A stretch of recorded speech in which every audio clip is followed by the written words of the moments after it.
Bonjour, donc aujourd'hui nous nous retrouvons pour le bilan du mois de février.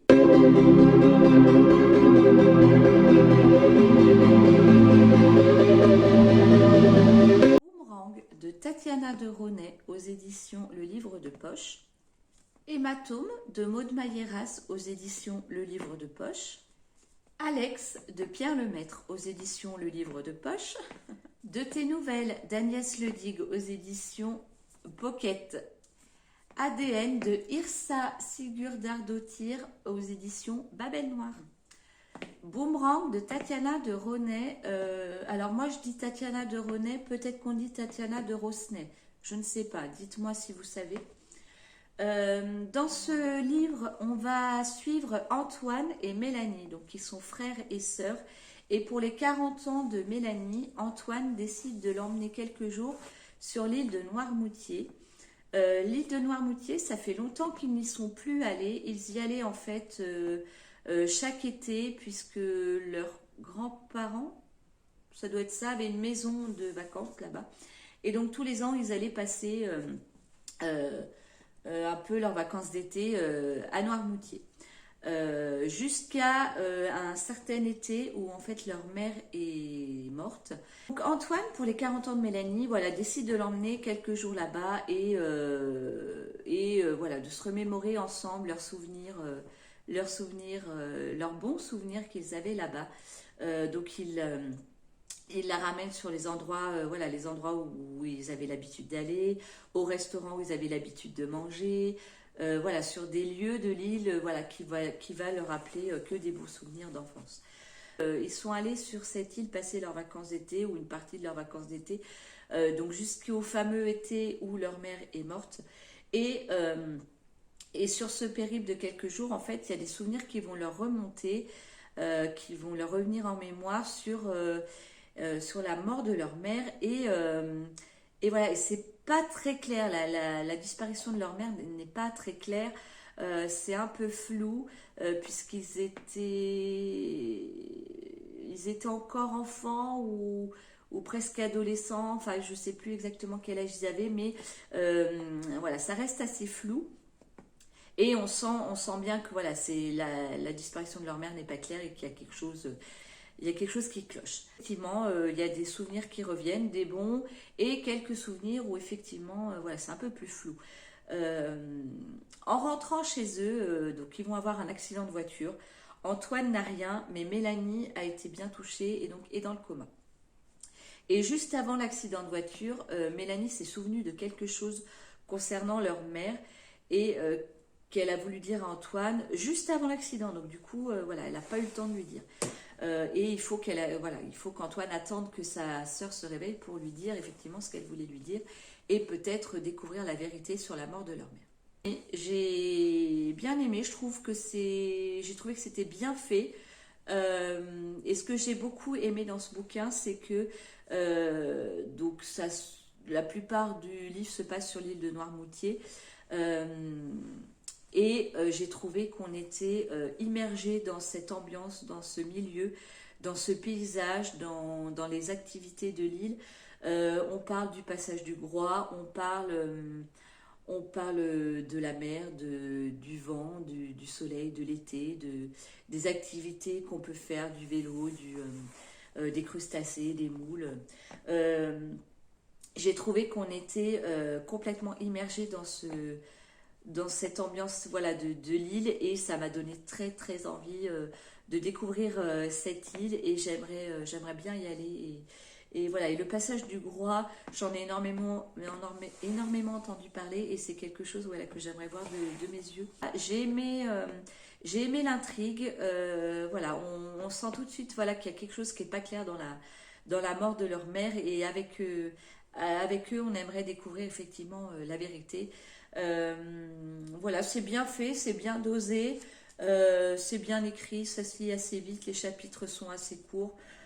Tatiana de Rosnay, Tatiana de Ronet comme on veut. Je commence à en avoir lu quelques-uns et, et j'aime bien. C'est un peu comme Françoise Bourdin. Voilà, j'aime bien. C'est jamais des coups de cœur. mais c'est des lectures très agréables. Donc là, je vois qu'il y a un film qui a été fait à partir du bouquin. Je ne l'ai pas vu. Faudrait que j'essaye de voir si je peux le trouver. Si je peux le trouver, parce que j'aimerais bien voilà, voir l'adaptation, voir ce qu'ils en ont fait. Est-ce que c'est vraiment très très proche du bouquin ou est-ce qu'il y a eu quelques libertés de prise? Et j'aime beaucoup, moi je vous l'ai déjà dit, j'aime beaucoup Mélanie Laurent, j'aime beaucoup beaucoup en tant qu'actrice, réalisatrice, j'aime beaucoup cette femme. Et j'aime beaucoup aussi cet acteur, je sais plus son nom là, tout de suite maintenant, je me souviens plus de son nom, mais j'aime beaucoup aussi cet acteur. Donc j'aimerais bien voir le film à l'occasion. Et ensuite, j'ai lu Hématome de Maud Mayeras. Donc Maud Mayeras, c'est mon premier de l'auteur. Et est-ce que j'ai bien fait de commencer par celui-ci? Je ne sais pas. Le problème que j'ai eu avec ce bouquin, c'est que je l'ai trouvé trop violent à mon goût. Donc, dans ce bouquin, on va suivre Emma qui se réveille d'un coma suite à une agression en fait en pleine rue. Elle s'est fait agresser et violée d'une manière assez atroce. Et donc, voilà, c'était trop violent pour moi. On parle aussi un petit peu du milieu de la drogue. Donc, le milieu de la drogue, c'est pas ce que j'aime retrouver dans mes lectures. Euh, Maintenant, ce que j'ai trouvé très intéressant dans ce bouquin, c'est au niveau de la narration. Donc, le bouquin est écrit à la première personne. Donc, c'est Emma en fait qui va raconter l'histoire. Euh, et, euh, et voilà, on va découvrir l'histoire en même temps qu'Emma. En fait, Emma voilà, va se souvenir de quelques bribes au fur et à mesure. C'est très pardon. C'est très progressif et au fur et à mesure en fait des découvertes d'Emma, et ben nous on découvre en même temps qu'elle ce qui s'est passé. On découvre ce qui s'est passé à travers ses émotions. Donc quand Emma a peur, on a peur. Quand elle doute, on doute. Quand elle découvre un truc, ben, on le découvre avec elle.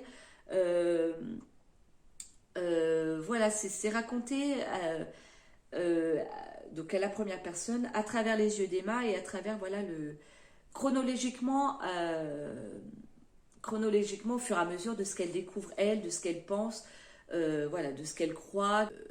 Donc on peut pas dire que j'ai pas aimé, mais voilà, la violence de l'intrigue du sujet, enfin la violence du bouquin m'a beaucoup gênée, même si je reconnais voilà le côté très très intéressant de la narration. Je crois que je n'ai jamais lu de récit. Alors j'ai lu des récits, des thrillers racontés à la première personne, mais de ce type-là où effectivement on découvre tout en même temps à travers les émotions et les peurs du personnage principal. Voilà, euh, ce procédé-là et cette écriture-là, je pense que c'était un peu la première fois que je lisais ce genre, voilà, ce genre de récit. Maud Mayera, j'en ai un autre dans ma palle, c'est Réflexe. Euh, alors voilà, Maud Mayeras, je ne sais pas si tous ses bouquins sont dans la même trempe, sont dans la même violence. Par contre, je pense qu'au niveau de l'écriture, elle en a écrit plusieurs, pareil, du point de vue de la victime en fait. Ça, je pense que c'est un peu sa marque de fabrique. Maintenant, au niveau violence, je ne sais pas. Donc, je pense que je vais tenter donc le réflexe. Maintenant, si c'est voilà, si c'est on est dans la même dose de violence, j'arrêterai là Maud Mayeras. Alex de Pierre Lemaître. Donc Pierre Lemaître, j'avais lu 3 jours et 1 vie que j'avais beaucoup aimé. Et j'ai dans ma palle Robe de mariée qui m'attire beaucoup. Celui-là est un peu plus long que les deux que je viens de vous citer. Donc celui-là, il fait presque 400 pages. Et Pierre Lemaître, vous connaissez aussi peut-être il a écrit un roman Au revoir là-haut qui avait été adapté au cinéma ou à la télé, au cinéma je crois. Et celui-là par contre ne m'attire pas du tout. C'est plus un roman historique et assez gros. Donc celui-là non.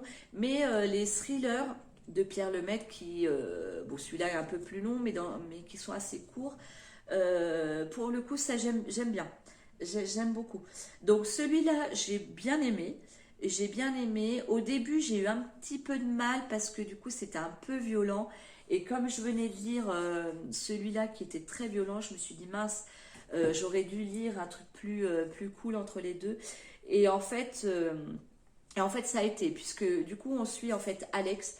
Alex qui au début du bouquin est séquestré, enlevé et séquestré.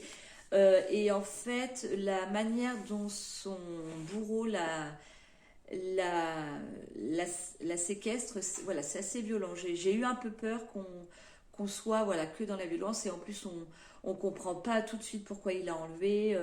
Voilà, on voit pas ce qu'elle a fait de mal. Enfin voilà, j'avais cette impression au tout début que c'était de la violence pour faire de la violence et voilà ça. Voilà, j'avais un peu peur et en fait très vite, voilà, on apprend des choses sur Alex et on se dit, ben oui, il y a peut-être une raison pourquoi elle a été enlevée. Enfin, une raison pourquoi elle a été enlevée. Et ce qui est très intéressant dans ce récit, c'est qu'il est découpé en 3 parties. Donc une première partie où on va suivre Alex, voilà, qui se fait enlever, qui se fait séquestrer. Voilà. Peut-être qu'on va apprendre un peu pourquoi. On en apprend un peu plus sur Alex. Une deuxième partie où une deuxième partie où on apprend qu'Alex est effectivement une victime, mais il y a peut-être quelque chose de plus compliqué derrière. Je vous dis pas quoi parce que sinon, voilà, sinon vous n'aurez pas d'intérêt à lire le bouquin. Et on a donc la deuxième partie passée, on se dit ah ouais, ouais d'accord. Et on a une troisième partie en fait où on se dit eh mais non mais c'est pas que ça. Enfin c'est une victime, et c'est beaucoup plus compliqué derrière, mais on a une troisième partie qui nous dit que c'est encore plus compliqué que Alex en fait. Voilà, elle pouvait pas s'en sortir autrement. Tout ce qu'elle a vécu dans sa vie, enfant, ado, même jeune femme, voilà, c'était une vie quand même très très compliquée. On comprend pourquoi Alex elle est comme ça, ce qu'elle a vécu, pourquoi elle agit comme ça, pourquoi elle se comporte, voilà. Son comportement, ça. Voilà, donc j'ai trouvé que c'était très bien fait au niveau de la construction. Au niveau de l'écriture, il n'y a pas de souci, hein, c'est assez fluide. Et on a hâte d'arriver à la fin, puisqu'en fait, à chaque partie, on nous rajoute une couche et on se dit, mais non, mais ça peut pas aller plus loin. Et en fait, ouais, si, ça peut aller plus loin. De tes nouvelles d'Agnès Ledigue, donc celui-là, je vous en avais vaguement parlé au dernier bilan, puisque en février, j'ai lu On regrettera plus tard. Et de tes nouvelles, c'est la suite, en fait, de On regrettera plus tard, que j'avais beaucoup aimé. Donc celui-là, c'est pareil, j'ai beaucoup aimé. On retrouve nos personnages du premier tome, donc Eric, Valentine, Gustave, le vieux monsieur, donc Anna-Nina, la petite fille, qui est toujours aussi adorable, aussi mature, aussi... voilà, heureusement qu'elle est là, cette petite fille. Voilà, c'est elle qui fait le livre, hein, clairement. Donc dans ce bouquin, donc on retrouve nos personnages. On va retrouver Gaël, le collègue de Valentine, qui va prendre un peu plus de place dans ce livre-là, qu'on va suivre un peu plus et qui va faire partie de cette petite famille en fait. On a l'arrivée d'un petit garçon, donc Sébastien, qui va très bien s'entendre avec Nina et Anna-Nina, pardon. Et du coup, on va avoir une très très belle histoire d'amitié entre ces deux enfants. Voilà, donc j'ai beaucoup aimé. C'est très facile à lire, c'est mignon, c'est plein de bons sentiments, c'est très agréable à lire. On a envie de faire partie de cette petite famille. Donc c'est pas un coup de cœur. C'est une lecture très agréable et en fait c'est comme les Virginie Grimaldi, c'est comme les Françoise Bourdin, c'est jamais des coups de cœur mais c'est des lectures très très très agréables, très faciles. Donc celui-ci, on regrettera plus tard et de tes nouvelles qui est la suite. Ce ne sera pas mes préférés de l'auteur. Donc comme je vous l'ai déjà dit le mois précédent, moi j'ai de Agnès Ledigue, j'ai beaucoup beaucoup aimé Part avec lui et Juste avant le bonheur. Donc si vous voulez découvrir cette auteure, si vous ne la connaissez pas encore, si vous n'avez jamais lu, je vous conseille de lire d'abord donc ceux que je viens de vous citer, donc juste avant le bonheur et part avec lui. Mais sachez que on regrettera plus tard et de tes nouvelles sont des lectures très très agréables. ADN de Yrsa Sigurdardóttir, donc c'est un thriller polar thriller nordique. Donc ce bouquin, je l'ai reçu en fait dans la box Cube. La box Cube, c'est une box littéraire. J'ai reçu de ma belle-sœur en fait à Noël un abonnement de 3 mois. Donc ça, c'est le premier. Et j'avais demandé un polar nordique. Donc, polar nordique, on y est tout à fait. Par contre, j'avais demandé un roman relativement court. Enfin, j'avais demandé entre 300, voilà, jusqu'à 350 pages. On n'y est pas, hein. Celui-là fait 525 pages. On est largement au-dessus. Moi, je vous ai déjà dit que les bouquins de plus de 350, 400 maxi, c'est trop long pour moi. Je mets trop de temps à lire et du coup, je suis pas forcément hyper bien dans ma lecture. Malgré tout, donc je l'ai lu. J'ai mis une bonne semaine à le lire quand même. Et j'ai mis une bonne semaine à lire parce qu'en fait, j'étais pas à fond dedans. J'ai eu du mal, j'ai eu beaucoup de mal avec les personnages parce qu'il y en a trop. Il y en a définitivement trop. Donc tous avec des prénoms islandais forcément, donc ça c'est normal, c'est logique. Mais du coup, en tant que français, c'est des noms qu'on assimile très mal. Et il y en a trop, il y en a trop. On a donc Magreth, la petite fille, qui a 2 frères. Donc son père, sa mère. Donc les voisins qui ont recueilli les 2 frères. Après, on va avoir tout ce qui est dans la police. Donc le policier s'appelle Uldar. Donc son collègue Ricardur, sa collègue Erla, il a un supérieur, je sais plus son nom. Et on va avoir aussi un groupe d'amis, donc Karl, bon Karl ça va, Karl, Bordure, puis un autre, je sais pas, ils sont moins 4-5. Trop de personnages, trop de noms qu'on n'arrive pas à assimiler en tant que français. Une enquête qui moi j'ai trouvé qui piétine. Donc pour vous résumer, Magreth en fait va assister à l'assassinat de sa maman. En fait il y a un inconnu qui est rentré dans la maison et qui a assassiné sa mère, et elle a tout vu, puisque enfin elle a tout vu, elle a ouais, elle a assisté entièrement à l'assassinat, puisqu'en fait elle était cachée sous le lit de sa maman et sa maman s'est fait assassiner dans sa chambre. Donc elle a aperçu le meurtrier, elle a entendu ce qui s'est passé, et du coup on va essayer de l'interroger. On va essayer de l'interroger pour retrouver le meurtrier, mais c'est une petite fille et c'est pas si facile que ça de la faire parler. Elle a peur, elle a ce qui est normal. Donc, euh, donc voilà, donc j'ai trouvé que l'enquête piétinait. Donc on a le groupe d'amis, la Karl, etc. Alors lui, c'est pareil, on voit pas bien ce qu'il fait là au départ. Bon, au fur et à mesure, on comprend qu'il y a un lien entre l'enquête et ce Karl. Lui, c'est pareil, il a un code à déchiffrer, il met quasiment les 3 quarts du livre à déchiffrer un code. D'accord, il est censé être expert en déchiffrage de code, machin, bref. Passons, voilà, j'ai trouvé. Et en fait, le dénouement, donc on a un premier chapitre qui nous raconte voilà l'histoire de 3 enfants qui vont être obligés d'être placés puisqu'ils ont perdu leurs parents. Enfin bon, bref, je sais plus exactement. Donc un chapitre au tout début qui nous dit ça. Et en fait, ce chapitre, donc pendant tout le bouquin, on cherche le lien entre le premier chapitre et on voit pas bien. Et en fait, sur les 2 derniers chapitres, on a tout. On a le dénouement, on a le lien entre le premier chapitre et la fin.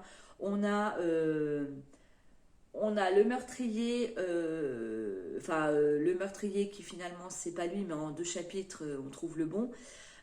Donc on a le truc fait 525 pages. Voilà, sur 450 pages, l'enquête piétine. C'est long, c'est lent, il y a trop de personnages. Voilà, j'ai été plutôt déçue. L'enquête en elle-même, oui, c'est assez. Il y a du suspense. Voilà, voilà, on aimerait bien savoir qui se cache derrière tout ça. Bon, il y a le meurtre donc de la maman de Margaret. On a un deuxième meurtre dans des circonstances similaires. Euh, euh, oui, mais ça piétine. C'est trop long, trop lent, ça piétine. Et on a tout en 2 chapitres, quoi. Et le dénouement, je ne l'ai pas trouvé. Je l'ai trouvé un peu tiré par les cheveux. Ouais, c'est. J'ai été déçue, déçue, et j'ai été déçue aussi. J'ai trouvé que ça manquait. J'ai trouvé que ça manquait d'ambiance nordique. Je ne sais pas comment vous expliquer. Vous lisez un roman de Ragnar Jonasson, vous êtes en Islande. Vous savez où vous êtes, vous savez, voilà, vous vous imaginez dans les paysages de neige, de froid. Vous savez, voilà, que vous êtes pas loin de Reykjavik. Là, ça m'a manqué. C'est un bouquin qui fait 525 pages. On est dans l'enquête du début à la fin, bon, ce qui est très bien, hein, mais une enquête qui piétine et j'ai pas cette ambiance.